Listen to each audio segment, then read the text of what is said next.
BJP प्रत्याशी गीता कोड़ा पर हुए जानलेवा हमला की पूर्व सीएम मधु कोड़ा ने कड़ी निंदा की है।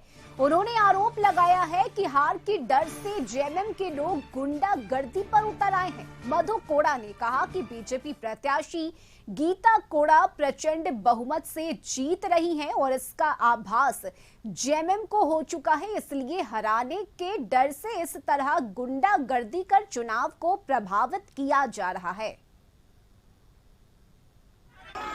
गुंडागर्दी चल रहा है यहाँ पर। उसको ये पता है कि हम हारेंगे, उसको ये सुनिश्चित हो गया कि हम हारेंगे, इसलिए झारखंड मुक्ति मोर्चा वाले यहाँ पर इवन मुख्यमंत्री का सभा पर आज भाजपा के प्रत्याशी गीता कोड़ा के ऊपर में जानलेवा हमला कराया गया।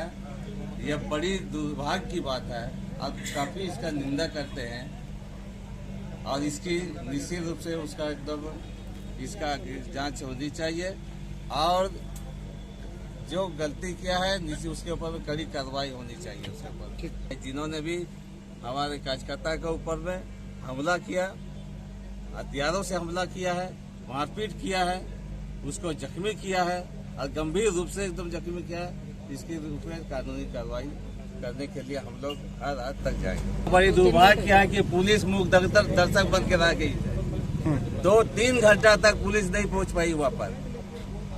पुलिस एकदम पंगु हो गया है यहाँ पर। तो प्रत्याशी को घेर के भी रखे थे लोग, प्रत्याशी को घेर के रखे थे। प्रत्याशी अगर अपना जान माल की अपने बचाव नहीं करते तो प्रत्याशी का हत्या कर दिया होता। गीता कोड़ा को इस आज की घटना में हत्या करने का उन लोगों का पूरी तैयारी था कि हमारे कार्यकर्ता के ऊपर में तैयारी किया गया था कि ये लोग इस प्रकार से चुनाव प्रचार नहीं करें।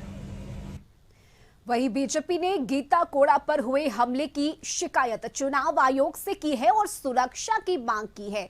पत्रकारों से बातचीत में बीजेपी के प्रदेश अध्यक्ष बाबूलाल मरांडी ने कहा कि हार के डर से हताशा में जेएमएम के लोग बीजेपी प्रत्याशियों पर हमले करवा रहे हैं, लेकिन बीजेपी प्रत्याशी की प्रचंड जीत होगी और विरोधी परास्त होंगे।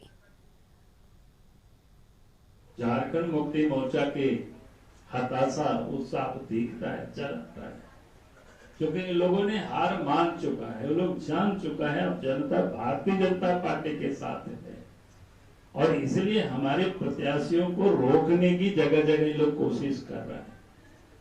ये तो तभी होता है ना जब उनको ऊपर जनता का भरोसा, अगर जनता के ऊपर उनको भरोसा क्यों रोकेंगे? जब उनको पता ही है कि उनको वोट मिलने वाला है तो किसको तो रोकेंगे कोई नहीं। अगर रोक रहे हैं इसका मतलब ही पता है कि उन लोगों को कि भाई अब हमें झारखंड की जनता समझ चुकी है इन लोगों को, अब इसलिए आप बीजेपी को लोग वोट देने वाला है तो इसलिए आप जगह जगह पर ही रोकने की कोशिश कर रहे हैं। इधर गीता कोड़ा पर हुए हमले के बाद झारखंड की राजनीति गर्मा गई है। बीजेपी ने आईएडीआईए गठबंधन पर आरोप लगाया है और कहा है कि हार के डर से जेएमएम और कांग्रेस की ओर से ऐसे हमले करवाए जा रहे हैं। तो वहीं जेएमएम ने कहा कि गीता कोड़ा पहले भी इसी इलाके से सांसद रह चुकी है, जनता के बीच गई नहीं, इसलिए जनता इनका विरोध कर रही है। देखिए, इस तरह की घटना पर वो राजनीति कर रहे हैं, उनको हकीकत को स्वीकार करना चाहिए। 5 साल गीता कोड़ा सांसद रहीं, फिर एन चुनाव के मौके पर वो दल बदल कर, चूंकि उनको लगा कि शायद फूल छाप से हमारी चुनावी बेहतरनी पार लग जाएगी, परंतु जो विश्वासघात वहां की जनता के साथ उन्होंने किया है उसकी प्रतिक्रिया तो होगी, स्वाभाविक है। आप जो वादे करके गए, आप उन वादों को पूरा नहीं किए, आप क्षेत्र की जनता से नहीं मिले, आप किसी क्षेत्र में आपने घूमने का काम नहीं किया, आप चंद पूंजीपतियों के लिए काम करते रहे, तो आक्रोश तो दिखेगा।